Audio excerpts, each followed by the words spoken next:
So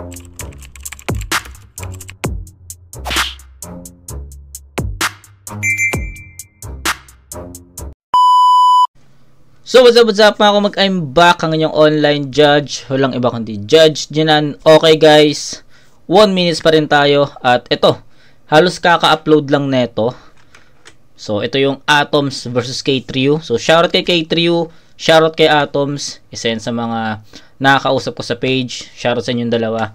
So ayun, sa mga hindi nakapunta nung second sight 13, abangan nyo yung laban na itong dalawang to.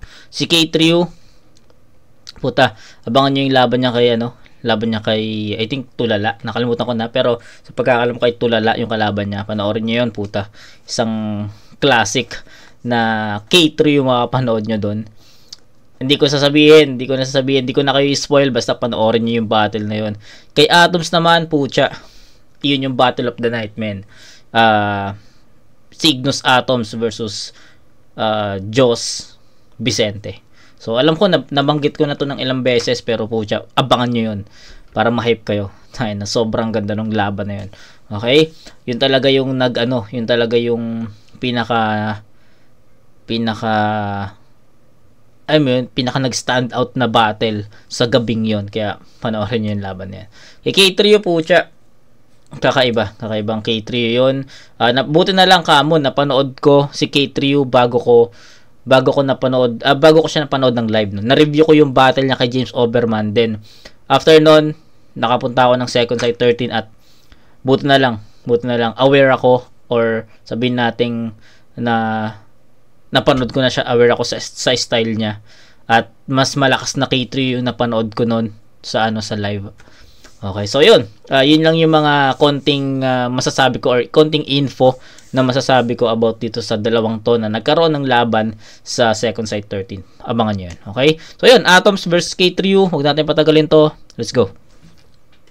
Ito, tatlong hurado natin. Pakinggan natin unang banat. Atoms. Flip top game! K3U, ang tagal mong nawala ah.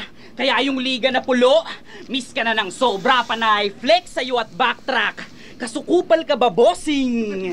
Ba't sa motos ka nag-comeback? Pasalamat ka't di kita nakasabayan doon, kundi patay sana yung walang kwenta mong pakulo. Kasi alam mo naman yata pinsala nitong atomic bomb, lalo pag lumapag sa pulo. Dekada ka na sa battle rap. Pero dahilan kung ba't ka nakapag-flip top, motos pa rin. Pwestong produkto ng sunugan sa prior ko naman tutustahin. Huling laban, pinagsigawan siya daw yung pinakamalakas sa 7 heads. Abay, okay din, Chong. Solid din yun. Sino ba naman di ba nanalo dun sa James Oberman na may Tourette syndrome? Ano, ikaw pinakamalakas sa 7 heads? Well, fight me bro, na makatikim ka sa akin ng Aikido. Kasi kung usapang street fighter to, walang palagkay, trio. Kasi 'di ba, kahit tawag nila sa'yo, kahit plastic ka, taas mo naman. Sige, alagwa ay all in mo. Kasi talagang lilipad tong kite, lalo pag sinulid ko. Okay. Wordplay ni Sinyo, balik ko na po. Ayan, sinulid din pagtapos gamitin sa linya na tahi-tahi. Pagputol lang sinulid, babagsak tong kite. Makikita nyong bali-bali, hati-hati. Ito'y hunter-hunter kasi sa chap-chapin pa at kamay. Bito ka maging bagat atay. Huwag ka mag-alala kahit sa pito ka pa rin mamamatay. Wala akong sinayang na... Okay, so naintindihan ko yung reference niya na Hunter x Hunter kasi yung Hunter x Hunter is late ko na yun napanood, no? Kumbaga, ito yung marami nagsasabi sa akin, ito, putulin lang muna natin si Atoms dito. Alam ko, siguro patapos na siya dito, pero baka kasi mawala yung yung sasabihin ko, no? Okay. Pandemic. I think pandemic yon nung pinanood ko yung Hunter x Hunter. Sabi ko nga sa inyo, late ko na pinanood yung Hunter x Hunter. Parang kumbaga, natapos ko na yung season 1 and 2 ng Demon Slayer, Hero Academy, nakailang season na rin ako. Natapos ko na rin yon, Dr. Stone, ano pa ba? Kuroko.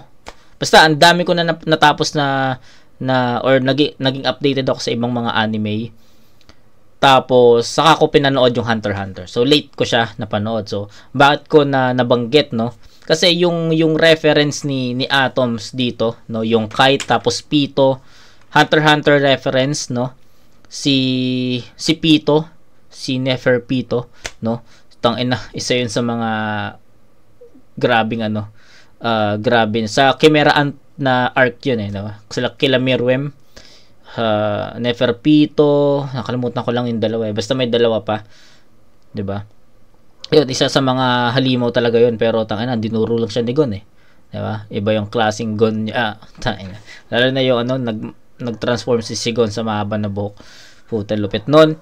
Ano yung connect ng Kite sa K3U sa Pito, Hunter x Hunter. So si Kite kasi, or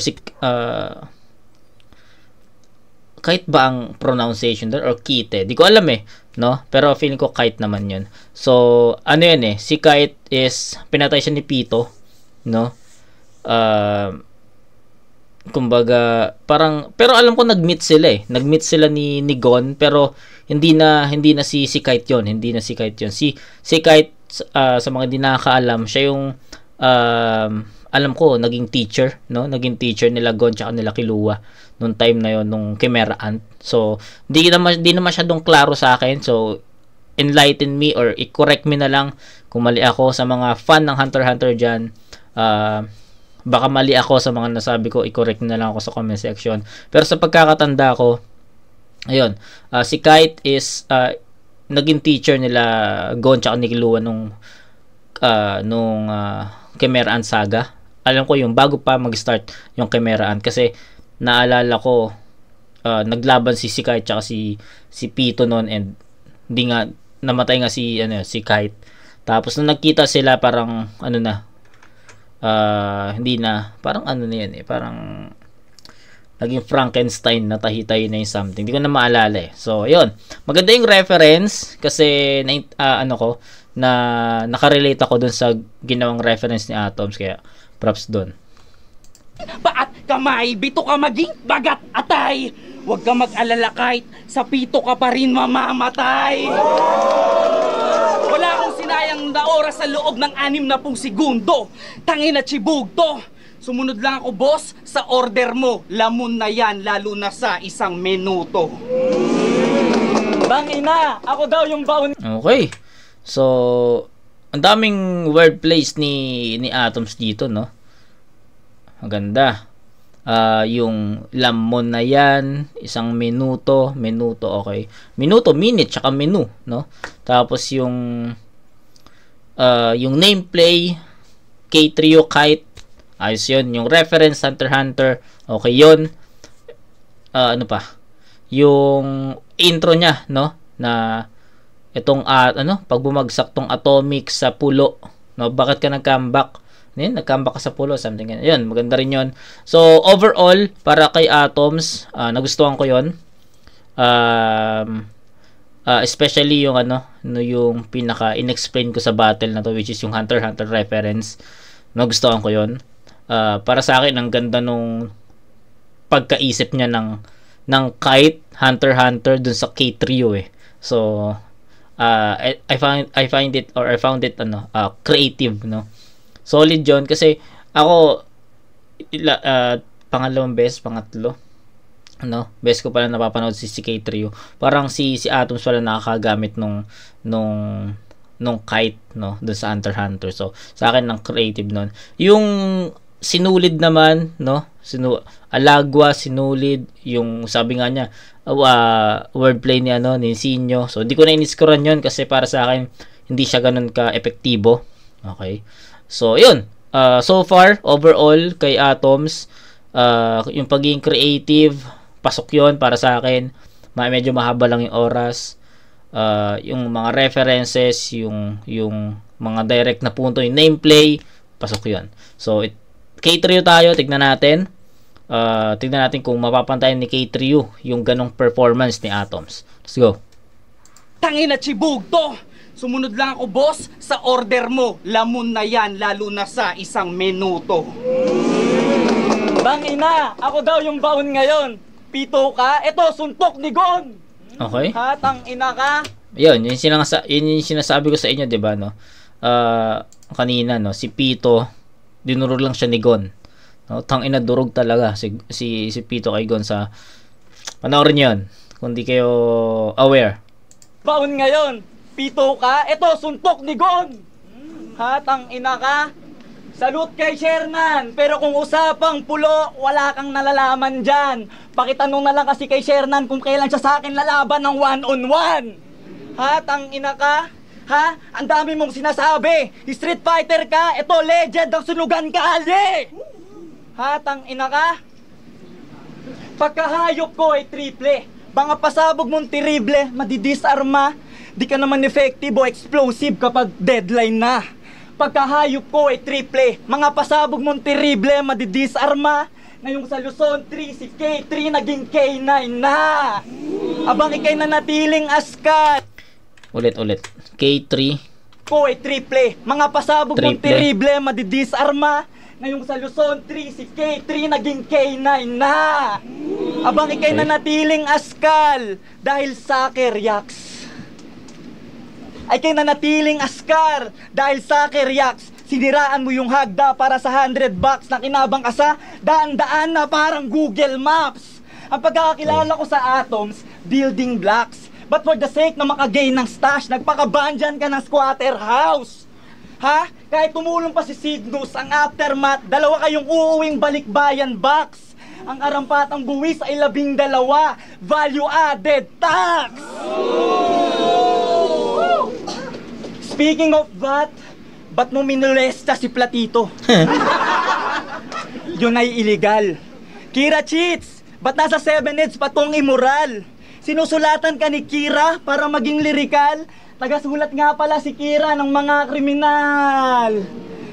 Kahit si Kira todo effort, panay talo ka sa laban. Patunay na di effective ang death note sa tulad mong walang pangalan. Okay. Sexual harassment, ghostwriting, hindi ako konsentidor. Sisiguraduhin ng accountant na ikay accountable. Ano ba? Okay, so pares sila nag-overtime sa part na to, no? So pwede nating hindi na masyadong focusan yung yung time nila kasi parehas naman silang lumagpas eh.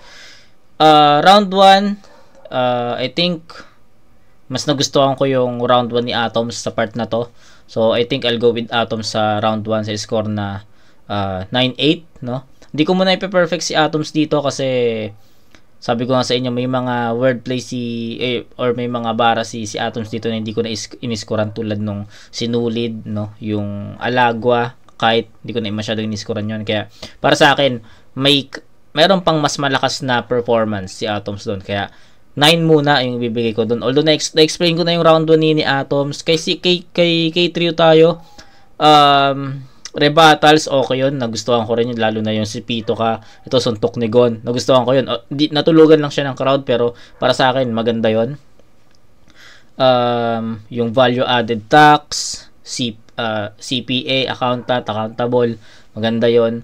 Pero, ito, sa overall, I think, mas lamang si Atoms in terms of elements ng battle rap, no? Yung especially sabihin natin yung mga nameplay, yung mga wordplay, yung yung mga ganon.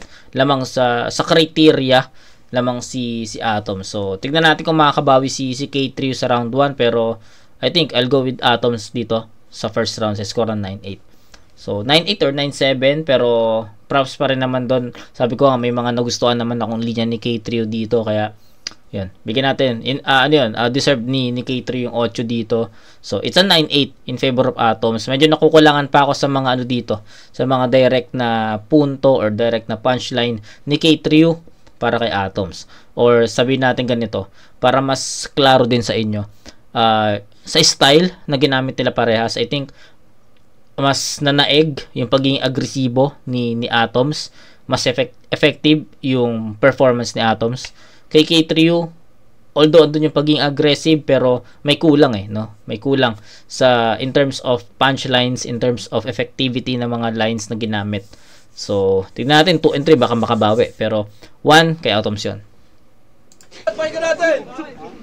Hindi na kailangan mag-rebat, 1 minutes lang to. Game! K3 Balita ko, pinanganak ka daw nung 82. Tandang-tanda mo nang palang hayop ka, tas paborito mong kulay, baby blue. Leche to, nagre-reference ng bini sa bati lampota. Kulit na ito. Gay ka, Kuya Kay? Ka muna, Oh, bigyan natin ng space. Please welcome Miss Universe, Kay Trio na gay. Gusto mo subukan ito, boss? Total, di ba trip mo, BJ? Pag nakita nyo to, tulog bastos. If you see Kay. Ganyan naman kasi yung mga yung mga mukha na pag di mo pina-blowjob, nadidepress. Bigla-biglang nag-i-Ingles. Ingat ka dyan, boss. Laki ng bunganga, kaya nga pumasok ng 7 heads. Oh, di ba? Ganun lang ang humor. Hindi yung bars. Kala niya po doon ang angas. Para saan pang naging accountant ka kung di ka marunong mag-balance?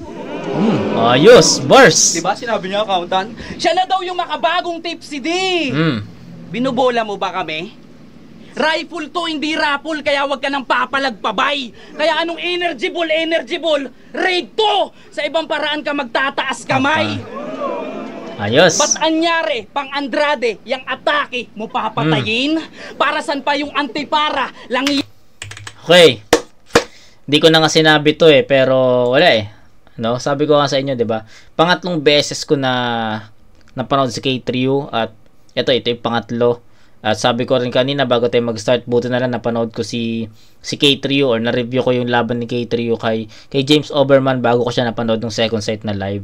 So di ko na nga sinabi kaya sabi ko is abangan nyo yung laban niya. Pero ito na, ginagamit ni Atoms as reference or as bala para kay K3U yung pagkakatulad nga ni Kay kay Tipsy kung paano mag-spit, no. Kung napanood niyo yung laban, kung napanood niyo yung review ko kay K3U versus James Overman, yun yung first time na napanood ko si Kay at pakinggan niyo yung sinabi ko doon. Sabi ko may pagka-tipsy D, naririnig ko sa kanya si Tipsy D, no, way back, no, yung mga times na undefeated pa si Tipsy D, yun. Naririnig ko sa kanya. So, kung ayaw nyo maniwala, panoorin nyo yung laban, panoorin nyo yung K3 vs James Overman na review ko. Yun, in-explain ko yun doon. Then, yun, nagkausap naman kami ni Kay sa Messenger. Kausap kami, nag-PM siya. Yun, kausap kami. At ayun, sinabi ko rin sa kanya yun. And ayun, may mga napag-usapan lang kami doon. So, shoutout kay Kay. Thank you so much. So, ayun. Nabanggit ni Atoms So ayan. Kaya ako nag-agree dito sa mga sinasabi or mga inaanggulo ni Atoms kasi para sa akin maski ako nakikita ko yon na yun yung style ni Kay. Kaya yan. Sa ibang paraan ka magtataas kamay. Yung taas kamay naman, rifle, energy ball. So energy ball, alam niyo naman na isa yun sa mga ginagamit na bara ni Tipsy D. Pero rifle ibang raid to sa ibang parang ka magtataas ng kamay. So ayun naman yung yung time na nagkakaroon ng raffle si Tipsy D sa Facebook yun di ba, sa Facebook. Tapos yung kotse na tapos may parak na pumasok tas nataas sila ng kamay. So ayun yung reference na yun. Okay? Ba't anyari, pang Andrade, yung atake mo papatayin? Para san pa yung antipara, langiya ka kung sa iba ka sumasalamin? Kasi isa ka lang Tipsy duple, Kate. Sa iba ka nag-origi, Nate. Pinagmamalaki mong estilo, iba may hawak ng resibo kaya di ka naging authentic, Kate. Kasi isa ka sa nangharang sa akin nung ako'y teenage pa. Ngayon basag yung image niya. Ano pakiramdam na yung ini-small mong Atoms ngayon nasa big stage na? Nililigpit ka. Okay, so that's his round 2. Na-explain ko na, no? So proceed tayo kay K3U. So wala na akong additional na explain pa dun sa round 2 ni Atoms. Siguro wala na. Okay, mamaya na lang after ng round 2 ni Kay. Let's go. Paano ang banat? Pakinggan natin. Tangina na ito. Flip top ka na. Puro science pa rin yung hain. Habang ako, Sigurado, mga sala mo, dahil di kita kayang patawarin. Walang sensya-sensya sa akin. Ha? Tang-ina ka? Sagot ni M-Site, pamasahe mo kada event. Magmula Bicol pa yon. Sabi niya kasi, hindi niya kayang mamasahe sa bus, pero nang hipo ka doon. Gago. Ano? Platito na naman? Platito na naman? Natural, 16 lines lang per round, manahimik ka dyan. Total si Platito ang dahilan kung bakit 6 na buwan kang di makabasag pinggan. Ang ending, si Platito, gusto mo iligpet ng buhay? Gusto linisin yung lababo ng makahugas ng kamay? Woo! Ikaw ay nagbulaga ng sa ingay sumabay. Yang piring mo sa mata ay sa bibig mo ilagay. Ikaw si... Ayun, so yung flow na yon, tangina. For sure naman, kung fan kayo ng battle rap, for sure naman, alam nyo kung kaninong flow yun. No, that's Tipsy D. Tipsy D. Hugas ng kamay. Ikaw ay nagbulaga ng sa ingay sumabay. Yang piring mo sa mata ay sa bibig mo ilagay. Ikaw si Sus, tas demigod. Di convincing mga liriko, may ATS ka sa pangalan, niloloko mo sarili mo. Noong Hunyo, sa harap mo yung piling Kristo pinako ko. Ngayong Agosto, Bicolano ang panauhin sa senakulo. Pinaliwala ka ng Christian na ikay lehitimo kahit nag-choke ka kay Supremo at no show sa ultimo. Kundi ka niya, kinunsinte na ayos mo sarili mo. Kristiyano ang naging rason ng pagkamesi mo. Gusto mong sipain si Nego sa panga. Sobrang nonsense. Di na pumapunchline si tanga. Porket jobless. Panay sipa ka pala. Kung fu artist. Pwes yung power ko sa paa. Kong Velasquez. Power! Power! Ay. Okay, so mas kalat. Mahirap yung round 2. So ito na yung kung yung round 1 ang sabi ko sa inyo, kung yung pagiging agresibo is kay Atoms ko binigay sa round 1, I think sa round 2 puta hindi nagpadaig si K3 sa round 2, no? Konti lang, men.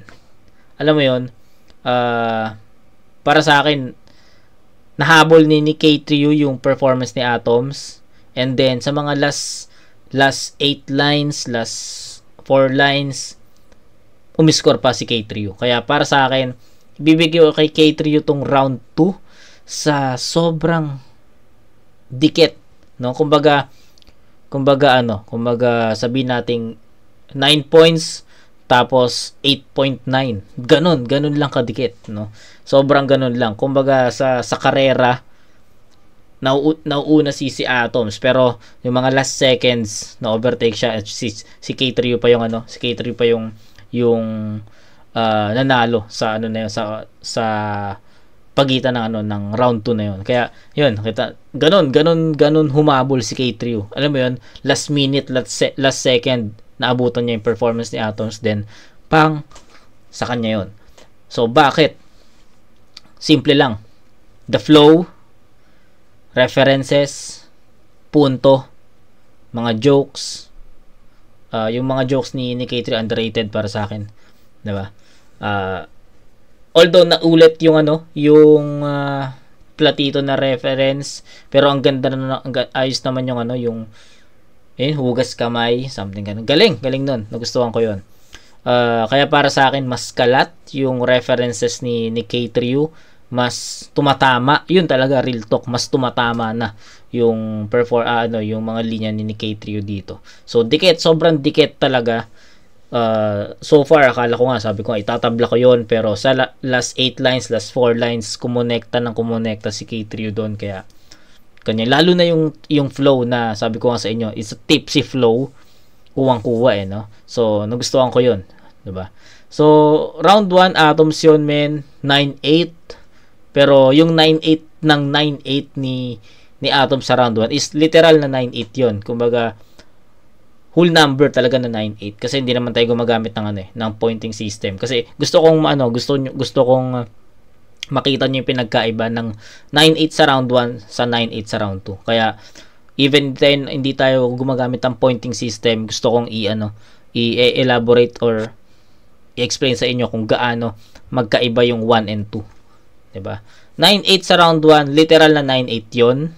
'Di ba? Mas epektibo si Atoms doon, si K, medyo nakukulangan pa ako. Pagdating sa round 2, 9-8, yun yung round off na yun yung literal na score or sabihin nating round off, no? Pero kung gagamitin natin yung pointing system, kung hihimayin natin yung pointing system or yung i-breakdown natin yung scoring, it's 9 for K3U, then kay Atom siguro slight 8.9 or 8.8. So ganun kadikit yung performance ng round 2. Pero I'll go with K3U dito, mas sobrang dikit nun. Consistent si Atoms 1 and 2 consistent siya. No, consistent sobra. Pero si K3U, ang laki nung ginump niya, no, from round 1 to 2. Ang laki ng ginump niya. Kumbaga para sa akin, yung performance ni K3U sa round 2, enough yun para mapantayan niya yung round 1 ni Atoms.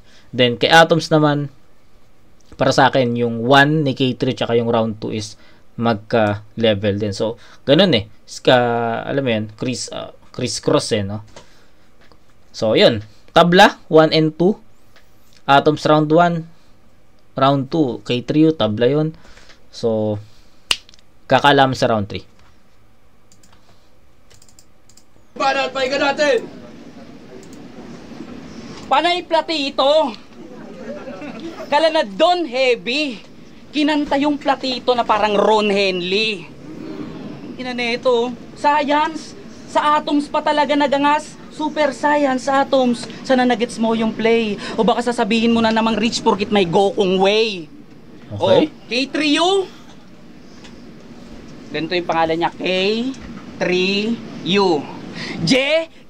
Mo. Gago pangalan mo, prewak. O baka I love you virus, pakialam ko kung yung kalaban mo, debag. Bossing. Magandang buhay, bossing. Good evening, may dala nga po pala ako sa yung pili. Boss, di kita kinukupal Para sa susunod naman na event, minsan ako iyong mapili. Ganun lang K3U, di na kailangan maging intricate para pag ulit-ulitin ng benchingkong replay. Alam nyo na kung sino may bulok, dito mag-construct, alam mo niya sino, Decay. Tangina na ito, galit ako sa iyo kasi nung birthday ko, chinat ako ni boss. Di ko na celebrate. Boss! Di ko na celebrate. Boss, tinapat mo ba naman yung 7 sa 7 pues ngayon dito siya magtatapos sa 88? Di ba? Maano ka, obsessed ka sa kalawakan? Pues magkakalat ang shell doon pag narinig nyo yung Big Bang. Saksakin ng Christian. Kasi magiging lata ka na lang sa battle rap pagkatapos ko ingkan. Ano na uga ka? This is your fault. Di ko na patatayuin yan. Kasi ba't naman kita idolin dol kung yung kalaban mo big one? K3U, nung binigay ako sa iyo, dulot ko'y vertigo. Mabigat ako sa chest na parang Wesley So. Talagang FT to. Pagpasok pa lang tapos agad ang termino. Kasi pangalan pa lang, alam nyo nang magiging score ko kay K3U. Banat, pahinga natin! Okay, so lumaylay si Atom sa round 3 and para sa akin ito yung worst round niya.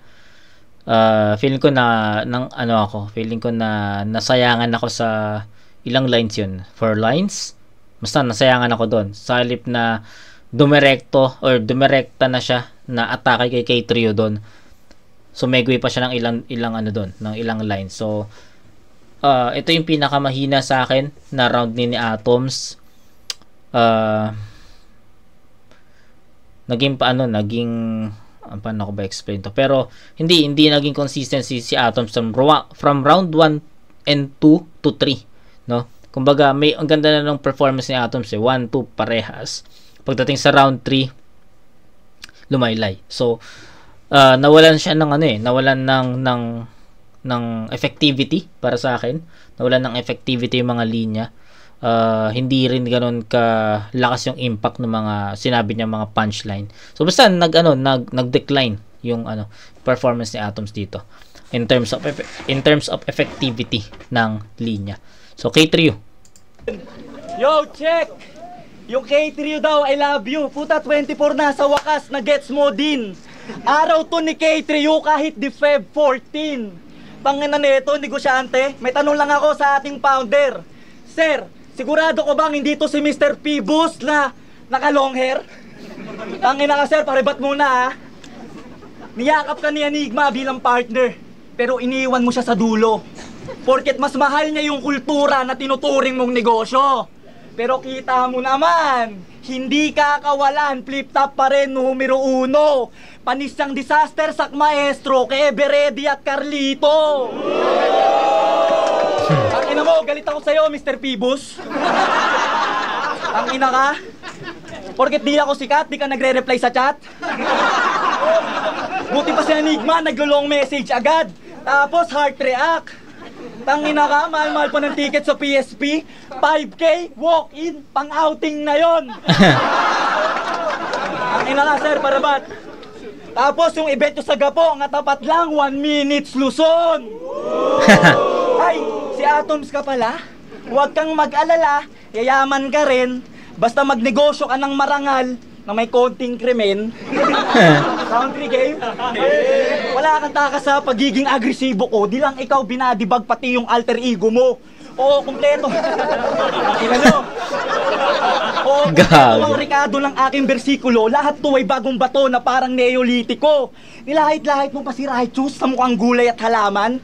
Ha? Isa si Raichu sa pundasyon ng pinapangarap mong tanghalan. Ikaw tum choker, quitter at umaatras sa laban. Tandaan mong ang pagsuko ang tunay na kapansanan. Kahit sumuko, palalayain. Sige, ikay magpunyagi. Ikay pinalaya at pinalaya para lampas langin muli. Kahit sumuko, pasasabugin. Mamamatay at i-rewrite ang history. Ito'y atomic bomb ng US at ikaw ang Germany. Suko ka ng suko, wag mo kami ungguyin. Magkakahit ka sa pagsuko na parang si Jairelim. At kung pagod ka ng sumuko at pagsuko, Jairelim, kanta ni Jairelim yung pagsuko. Germany. Suko ka ng suko, wag mo kami ungguyin. Magkakahit ka sa pagsuko na parang si Jairelim. At kung pagod ka ng sumuko at matawag na depress, yung tito ni Platito na pules, dadalang ka na ng Warato Pares. Huwag kang susuko, badang!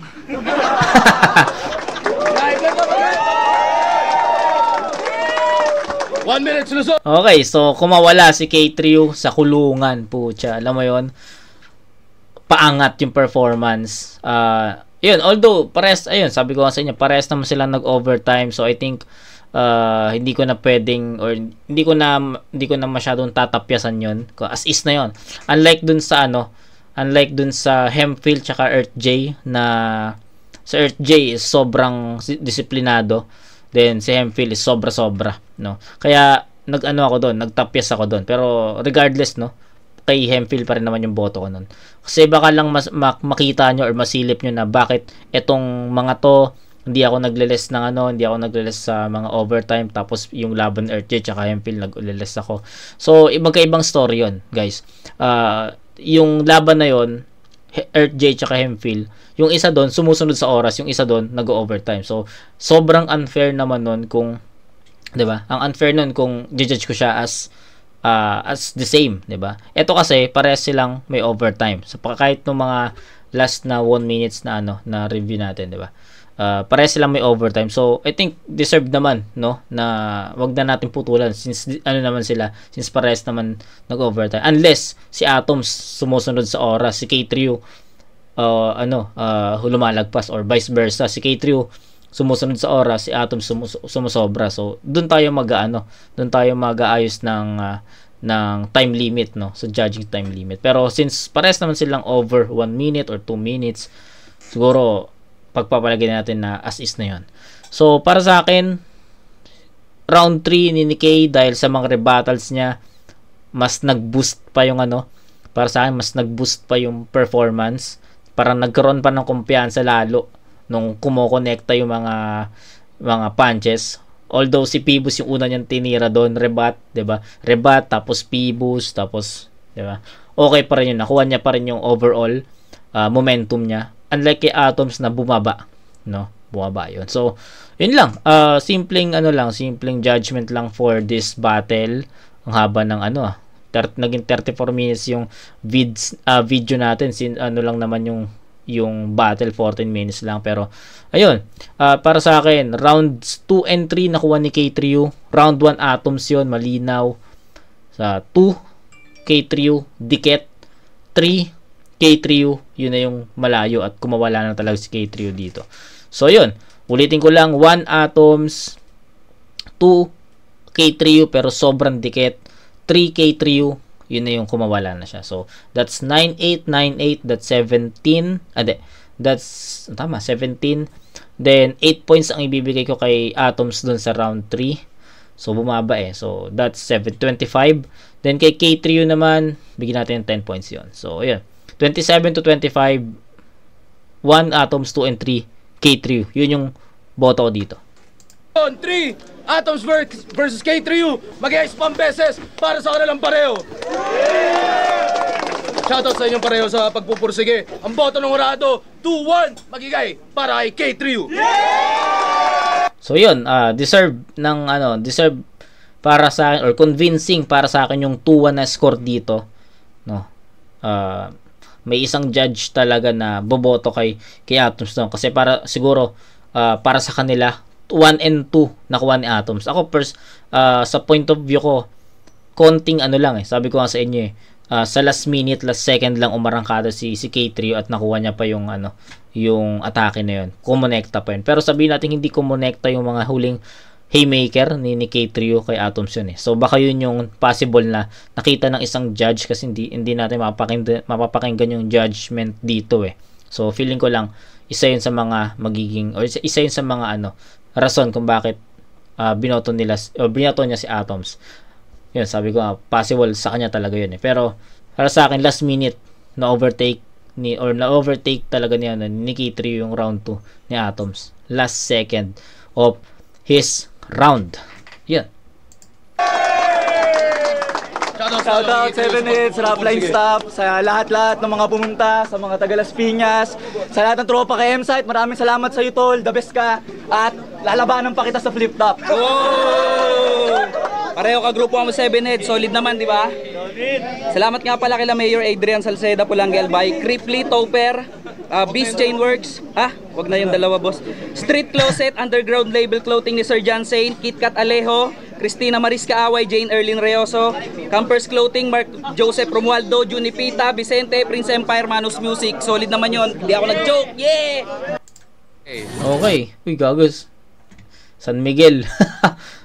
San Miguel. Wag yan, baka makapera tayo dyan. Balik natin. Okay. So, ayun. Wala na ako masyadong i-explain pa doon na I think nasabi ko naman na yung mga gusto kong sabihin. So, yun. 2 and 3 para sa akin. K3 yun. Pero yung 2 yung pinaka naging dikit. Possible tabla yun. Pero sa point of view ko, sa perspective ko, last minute, last second, nakuha ni K3 yung pinaka haymaker ng round na yun. Kaya sa kanya yun. So, yun lang. Kita-kits tayo sa next na review, mga kumag. Peace out.